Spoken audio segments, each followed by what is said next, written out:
अस्सलाम वालेकुम students, this is your economic teacher Mrs Zeram Arif.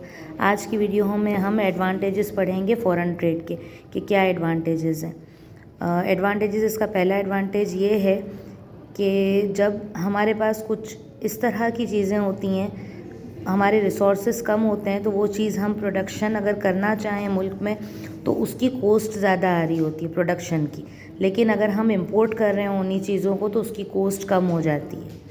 तो ये हमारा जो है वो एडवांटेज है फ़ॉरेन ट्रेड का। हम इंपोर्ट करते हैं paper, medicines, defence goods, heavy machinery, ये चीज़ें हम करते हैं। अगर ये चीज़ों को हम अपने मुल्क में बनाएंगे तो प्रोडक्शन कॉस्ट हमें ज़्यादा आएगी निस्बतन इंपोर्ट कॉस्ट के। तो वो कॉस्ट कम करने के लिए हम इसे जो है वो इंपोर्ट करते हैं। तो ये एक फ़ॉरेन ट्रेड का एडवांटेज हो गया। अगर हमें ये फ़ॉरेन ट्रेड हम ना कर रहे होते हैं इन चीज़ों की तो हमें प्रोडक्शन कॉस्ट बहुत ज़्यादा आती निस्बतन इंपोर्ट कॉस्ट के। तो ये एक फ़ायदा है, एडवांटेज है फ़ॉरेन ट्रेड का।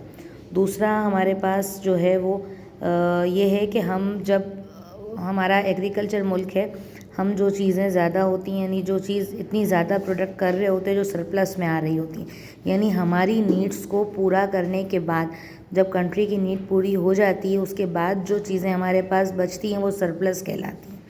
उस सरप्लस को हम एक्सपोर्ट करते हैं जिससे हम फॉरेन एक्सचेंज हमें मिल रहा होता है। हमारी इकनॉमी के लिए अच्छा है, कंट्री की इकनॉमी के लिए, इसलिए कि हम फॉरेन एक्सचेंज अर्न कर रहे होते हैं, जो एडवांटेज है फ़ॉरेन ट्रेड का।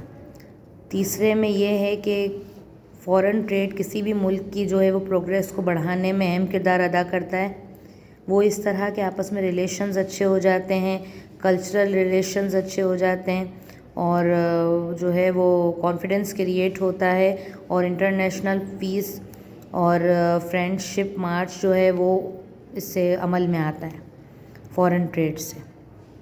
नंबर 4 में ये बताया गया है कि इससे प्राइजेस, फ़ॉरेन ट्रेड से प्राइजेस जो हैं वो बैलेंस में रहती हैं। अगर हम प्रोडक्शन का सरप्लस एक्सपोर्ट नहीं करते तो उससे जो है वो प्राइजेस गिरती जाती।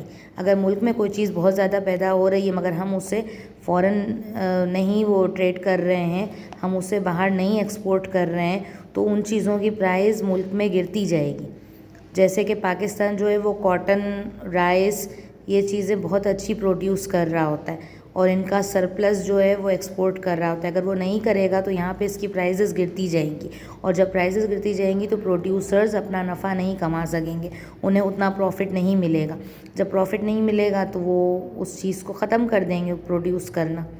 तो जब हम ट्रेड कर रहे होते हैं, फ़ॉरेन ट्रेड कर रहे होते हैं, एक्सपोर्ट कर रहे होते हैं, तो इससे प्रोड्यूसर्स को भी अच्छा खासा प्रॉफिट मिल रहा होता है और मुल्क की आमदनी में भी इजाफा होता है, नेशनल इनकम भी बढ़ती है।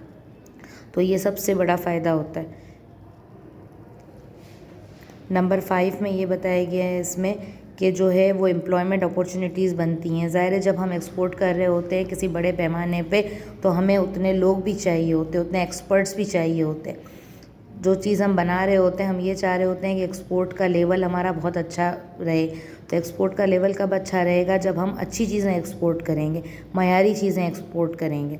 तो उसके लिए हम जो है वो टेक्नीशियन, स्पेशलाइज्ड वर्कर्स, इनको हायर करते हैं जिससे एम्प्लॉयमेंट अपॉर्चुनिटीज़ बढ़ जाती हैं हमारी। तो यानी रोज़गार बढ़ता है, लोगों का मौके बढ़ते हैं। तो ये बेनिफिट है फ़ॉरेन ट्रेड का। और ये भी बताया गया है इसमें कि हमारा मुल्क जो है वो एग्रीकल्चर में बहुत आगे है। तो हम जितनी भी चीज़ें हैं तकरीबन वो चीज़ें हम एग्रीकल्चर की ज़्यादा चीज़ें हम एक्सपोर्ट कर रहे होते हैं। तो उसमें काफ़ी हमें जो है वो फ़ॉरेन एक्सचेंज मिल रहा होता है और लोगों की नीड्स को पूरा किया जाता है। अब हर कंट्री, ज़रूरी नहीं कि हर कंट्री हर चीज़ प्रोड्यूस कर रही हो। जो कंट्री ज़्यादा अच्छे चीज़ें प्रोड्यूस कर रही होती है वो उन चीज़ों को अपने मुल्क में पूरा करने के बाद उसका सरप्लस आगे जो है वो एक्सपोर्ट कर रही होती है और दूसरी जो कंट्रीज़ हैं जिसमें वो चीज़ें नहीं होती हैं उनको पूरा कर रही होती हैं। तो इस तरह बैलेंस हो जाता है। इस तरह कुछ डिसएडवांटेजेस भी हैं फ़ॉरेन ट्रेड के। फ़ॉरेन ट्रेड के डिसएडवांटेजेस में जो पावरफुल कंट्रीज़ हैं, जो सिविलाइज कंट्रीज़ हैं, डेवलप कंट्रीज़ हैं, वो जो हैं वो उनके पास ज़्यादा कैपिटल है, हाई टेक्निक जो है वो उनके पास मशीनरीज़ हैं, तो वो अच्छी प्रोडक्शन करके और वो एक्सपोर्ट करती हैं और ज़्यादा जो है वो फॉरेन एक्सचेंज कमा रही होती हैं। लेकिन वो ये नहीं कर पाती हैं, जो पुअर कंट्रीज़ हैं वो ये सब नहीं कर पाती हैं।